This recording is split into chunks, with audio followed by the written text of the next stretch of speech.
Hello and welcome to Reset Diaries. Now, if you ask me, most people hit their midlife crisis typically in their 40s or late 30s. But Shubham Chakravarti, he got there quite early on, in his early 30s. After his MBA and stint with some big name companies, he realized that he's not cut out for the corporate grind. So he did something radical or something quite natural. He quit his job and then he wrote and wrote and wrote. Now, Shubham is a LinkedIn machine. He keeps dropping posts that keep outdoing the last one. And he's building a thriving community there, getting his new clients, and building his business there. He's proving that consistency is the real king. Today, we dive into his world of writing because I'm always intrigued by writers, how they write, what's their process, what keeps them going, and why words are the new currency despite the age of ChatGPT. So let's get into it, and I'm sure you will learn a bit or two that why you should write and how you can get started on your writing journey. Welcome, Shubham, to Reset Diaries. So I was quite intrigued by your whole journey. You had an incredible career journey spanning across public sector, e-commerce, consulting, and then you finally took this pivot to writing. So what led to this decision and how did you prepare for this reset? Right. First of all, thank you for the warm introduction. And regarding the question, I think over the years I've understood that I feel very uncomfortable doing the same thing for a long, long time. And that has led to multiple jobs and then an MBA in between. The maximum I've stayed at any job was like 2.5 years. So that can tell you a lot about it. This is not something I would recommend professionally. I think you do need a longer tenure to grow in an organization and in a career. But for me, I was always kind of looking for the next challenge, the never quite satisfied with what I was doing. So getting into writing was not so much of a prepared thing. It was more of a culmination of a long journey. So I won't say I kind of prepared for it in a specific way. I just started reading books in class 7th. At one point, I was reading like 50, 60 books a year. And then that went on for a long time. It improved my English, got me into writing. I used to write a bit, but never quite went into it professionally. And when I took a career break around a couple of years back, luck is when opportunity meets preparation. So luckily, I got a chance to work with a publishing firm called Wiser. And over the last year, I got to learn the business side of writing also really well. And that kind of set me up to do this on my own and to get into writing in terms of a full-time career. Right. So you always had this restless energy even while you were in the corporate career. So is that restless energy gone now? Is it vanished? No, so it has got a better home, I think. Right now, the type of work that I do, I write on a lot of topics. So one day it's something, one day it's something else. And that kinds of keeps it in check. Okay. Shubham, can you also share with our audience about this reset journey of yours? What did you study and how did you land up in writing as a career? So study-wise, it was really very traditional in terms of what Indian middle class families do. Did my engineering, worked for 2 years, did my MBA, worked for like 5, 6 more years. It was somewhere around COVID that everything was very disturbing all around us and things were happening and people who you had tea with, they were not there anymore, and people were suffering losses, so many things. So that kind of put things into perspective for me, that I was working 14, 15 hours a day and I was not getting time for myself. My mental health was getting hit. I was getting irritable because you're cooped up, and I'm an outside person, so you're cooped up all day at home, and it's difficult for anybody, but it was doubly difficult for me. So over there, I kind of thought that, okay, till what point in time will I keep doing this? The answer was till I pay off my education loan. Fair enough. So I paid off my education loan, and then again, this question came in front of me that, okay, till what time will I keep doing this? Then the answer was, okay, till I have some savings, like 6 month emergency fund. But once that was done, ultimately I could take a call कि नहीं अभी this question will keep coming and I'll keep postponing the answer to it. So let me just take a jump. I didn't know what to do at that point. I did not know what my skills were apart from working on Excel sheets and PPT presentations. But yeah, somewhere in June 2021, which was second wave of COVID, I decided to just chuck it and go traveling. So I'll rest. I thought I'll rest for a few months, then I'll search for another job, I'll get another job, but at least I'll fulfill this childhood dream of mine that, okay, I don't have a deadline to go back to. I'm just traveling. If I'm not traveling, I'm at home with my parents. Because since I left home in class 12, I was not home much. None of us are. Yeah. So that happened. During that break, I kind of met a lot of people, a lot of from different walks of life, and it gave me ideas about, okay, there can be something different from jobs, the traditional MBA route, the traditional BTech route that somebody can do to live their life and still earn and live a good life. Then, with the process of iteration, I landed on writing that, okay, this is something that I can do. I did a couple of freelance projects, which were not for payment. It was just for, my own practice. And that sort of blossomed on from there. And then last year, I took the plunge that, okay, I can make a full-time career into writing. I'm quite surprised you got this awakening quite early on. So, for our audience's benefit, can you tell us a little bit about writing as a career and what specifically you are doing to monetize your skills effectively?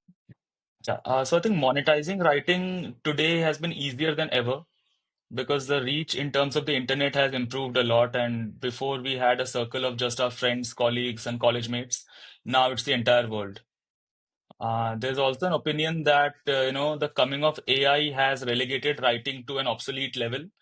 But in my opinion, those who say that haven't really used AI to create quality writing. And when you look at it, writing and storytelling are two different things.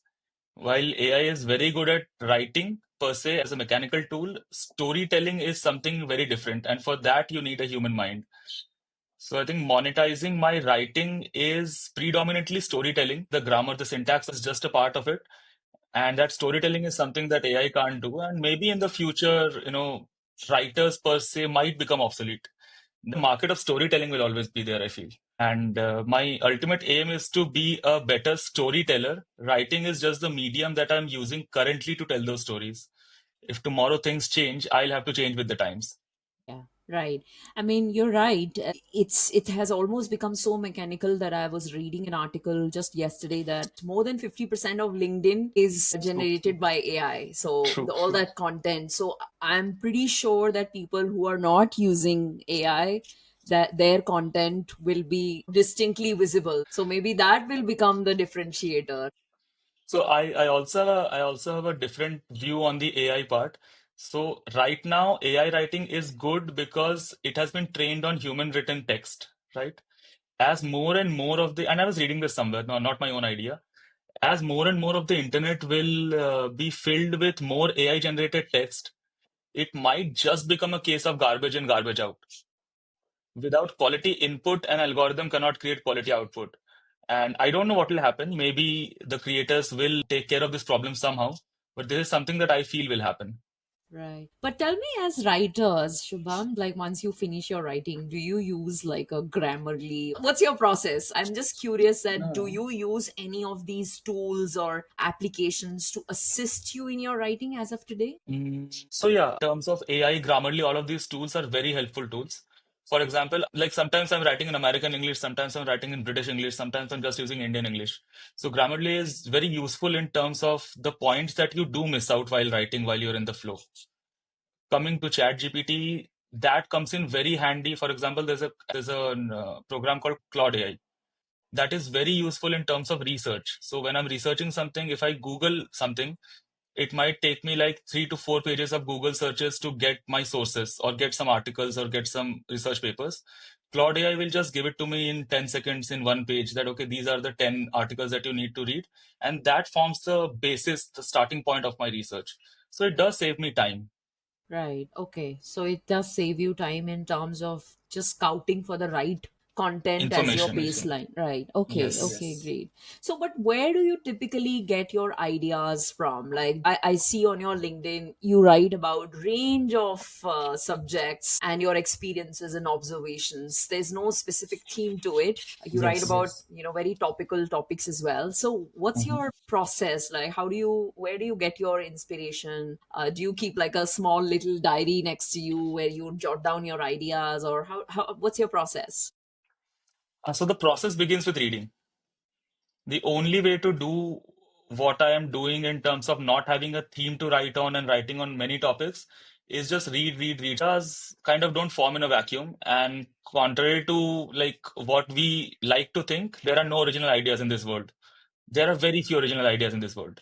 So it's all about what you consume, how much you consume. The quality of your consumption dictates the quality of your output, I think. And to create content to write better, you just need to read a lot of interesting content. Yes, I do keep a note on my phone that what happens is when you're walking or when you're just doing some mundane household task, if I'm washing utensils, I might get an idea. I just quickly jot it down and then I'll research on that later and write on that later. So that helps a lot. I think that's the difference that, people get ideas, but somebody like you who is mindful about it will jot down, but the rest will be like, okay, let's forget about it. So, are you like a voracious reader? You read a lot of books only, or a lot of articles or literary works, research? So yeah, books would be something that I started with. But right now, because I need to be very up to date with whatever is happening in the world. Primary source of information is newspapers. I read like two newspapers, a couple of books, and multiple blogs that I've subscribed to per day that I like, whose opinions I like. And I give 2 hours to that. And invariably, there will be a couple of ideas which will hit me, which then I can share on social media, which I can write something about. And ultimately that is how the process works. You read, you understand, and you then put it out in a format which is very easy to understand for the people. Right. So, Shubham, let's talk a little bit about the monetization of it. So, when it Mhm. comes to getting the gigs, Right. so what's your portfolio like if you're pitching to a client? What does that look like? Do you have your writing samples ready, or how do you pitch to the potential clients, and who are these potential clients? I mean, you don't have to So name them, but you can no, just no, give a yeah, yeah. broad category.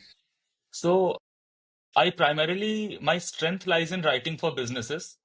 What I pitch to my clients is that you will find better writers because people do have English PhDs, people do have that academic background in writing and in English.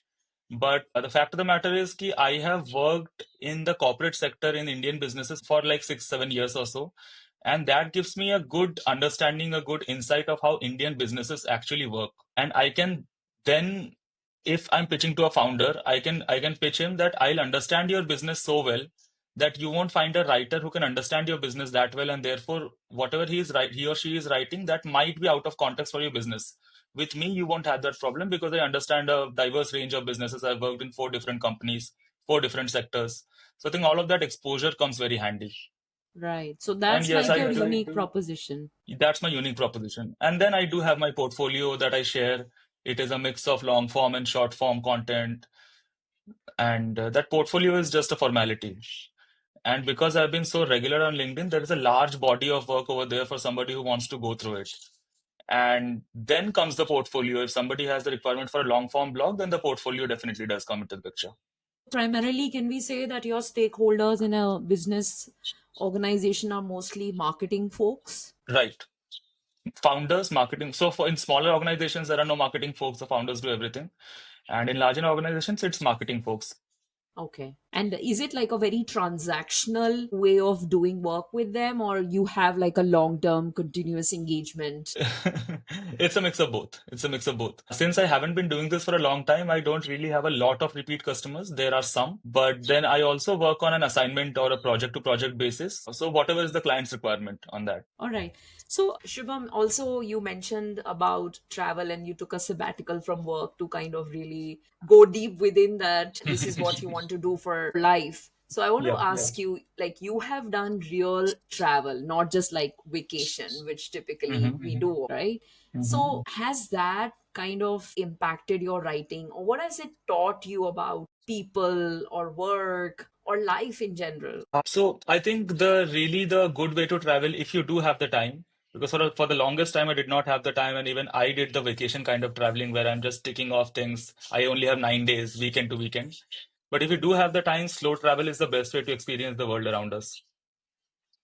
Go to a place, stay there a while, eat the local food, stay at a homestay, don't stay at a swanky hotel, which is like sanitized to the world and beyond and has nothing to do with the real feel of the place. And you'll meet people from all walks of life, have real conversations with them, which is really very different from the traditional way of traveling that we do, right? Which values like tick marks, places, destinations, Instagram photos over truly experiencing a place. So when I was on a break, I was traveling through Spiti. This was back in 2021. I met a lot of interesting people living and working in diverse fields. Somebody was a trek leader, somebody is a hostel manager, somebody is into political consulting, and that gave me the confidence to try out new things. And what happens is the Indian education superhighway, I call it. That is something that I have been traveling on for all my life, and there's just one path to success on that superhighway.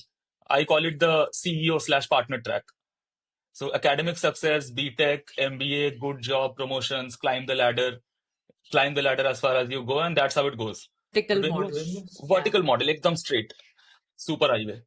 And when you kind of meet random people out of your own niche, na, that's when you truly understand that the possibilities today are infinite. We just don't know or we don't think about them because we have only been on one road and talked to a similar cohort of people all our lives. So travel gave me that. Travel gave me freedom from that same cohort of people, the same conversations, the same ideas. And that kind of helped me to chart a path and or to really think about what I want to do. Right, right.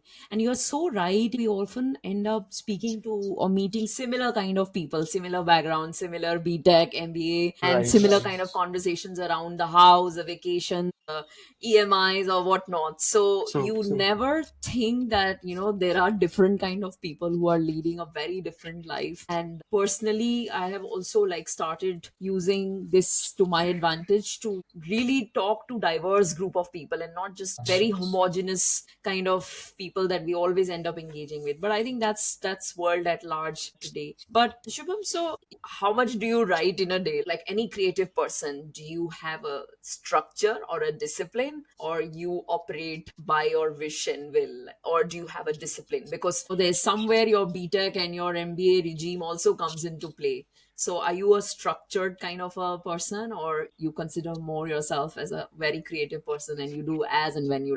So I think it's a mix of both. People do think, and there is this widespread notion that creative people are very disorganized and creative people don't have a structure.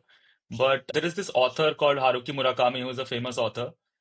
His day is so regimented and so structured that you won't believe it. He wakes up at 4 a.m., works out, then works for 5, 6 hours, then goes for lunch, and then his whole day is free, and then he does what he wants to do. He listens to music, he does something else. So there is something to be said about structure, and structure does bring a sort of predictability, a sort of matching with the body clock, if I could call it. So 10 to 6 is my timing mostly. My brain works 10 to 6. Some days I take a nap in the afternoon, some days I don't. Some days I work late at night, but those are very few days. Overall, there is a structure, and that structure really helps. If you do certain things at certain times every day, your brain get tuned to that. And if you like differ the timings every day, it's very haphazard for बेचारा brain to even understand कि क्या हो रहा है.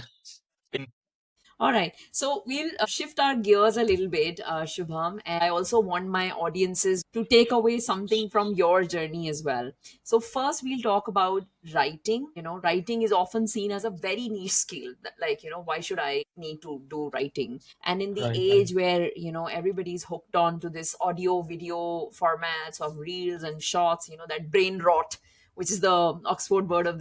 Word of the year.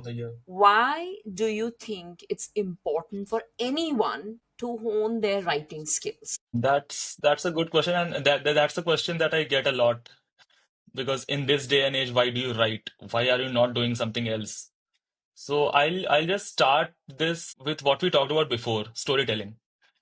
Yes, right now podcasts, short videos, reels have become like powerful formats for storytelling. But even then, even those people who do these things for a living, even they start with a written script. Like any medium of expression, from movie to music, is first written. Music is written in sheets, movie is written by by a script writer, and then it's performed. So I think there's a lot to be said about writing as a skill. And it's not just in creative fields. Even when I was in a job, I did have to write convincing mails and create presentations on a regular basis, right? So that is storytelling. You are trying to convince somebody of your opinion about why this project should go forward the way you want it to go forward. And a skilled writer can put their ideas forward in a much better, in a much structured manner. So I think writing is equally important, if not more, in a traditional career as well. True, true. I mean, these days people say even when you are writing for networking, it's like a copy paste from Chat GPT. ChatGPT, Like yes. there's no originality in there and how you are setting yourself apart. So I There's completely this sympathize. format on which you would also get many DMs in that same format. And You you can can clearly clearly see. catch this is the person who has put a thought behind, made an effort to think and write, and this is the person who has just copy Click. pasted. Yeah. So I mean, you did speak about these benefits, but do you think everybody should like get into some sort of habit of writing? I think writing regularly reduces mental clutter. That is for sure. That's something that I have noticed myself, and it does make my thoughts more structured. Of course, it's not an immediate thing. It's not as if ki the first day I started writing, it happened. It's just like muscle building, it happens over time. But when you're writing regularly, for example, if you're writing for 1 year, then you'll find it, or at least I find it easier to kind of simplify a complex idea and put it into easier words in order for somebody to read. And that helps you in presentation, that helps you in mails, that helps you in everything. Usually what people think is writing something down is an additional task. It's a time waster. But ultimately, when you actually sit down and think about it, the reverse is true. Writing something down frees up your mental bandwidth for for you to focus on other tasks because you have already dumped what you needed to remember on a piece of paper. That improves productivity a lot. You're not bogged down by what you need to remember. You've already put that into place. You'll get to it when you get to it. So that is a huge superpower, I think. So how do you recommend someone who is like absolutely new to writing to get started on this? So the first step is reading, as I said, and reading a lot. And that is not something that you start right the day that you want to start writing. That is something you start earlier. All of us have some kind of reading habit. Some of us read listicles, some of us read blogs, some of us read newspapers, be that as it may. But starting to write can feel daunting. But if I can use an example, when I started learning how to ride a bicycle or a bike or how to drive a car, even I was afraid of that also. So, and it took me a long time to convert that fear into a muscle memory because I practiced a lot. I drove daily, or I rode my bicycle or my bike daily, and that's how it is with writing. If you just start small, even with training wheels like we did with our bicycles. So, if I can recommend this, one way to start would be just to read a paragraph of a book or an article that you really like and put that into your own words. There is nothing challenging to it. You know the language, be it English or Hindi, that you want to write in, or any other vernacular language that you want to write in. Grasp the meaning of one paragraph, put it into your own words. That can be a very good starting point, and then you just have to do that day in and day out. On the Not on the fifth day, not on the seventh day, but maybe by the 30th day. They say a habit takes 21 days to form. So maybe on the 22nd day, it will become easier, and then you'll find yourself adding ideas from your own mind to that article also when you are doing that same exercise. And then that expands from here. Yeah, I know people even struggle to write journal. Even if there are prompts there in the journal, still it's Right. that discipline of sitting down and holding a pen in your hand and writing. And I think a lot of people have almost forgotten to write. People don't write at all. Correct. Correct. And I think, at least for me, there is something soothing about a good pen, a good quality notebook, and there is something very therapeutic about just putting words on paper, just the physical act of writing, even if I'm writing nonsense. Sometimes to calm my mind, I just write nonsense, whatever comes to my mind. It does not have any meaning, it does not have any value, but the act of writing itself gives me a kind of silence in my mind. Right, right.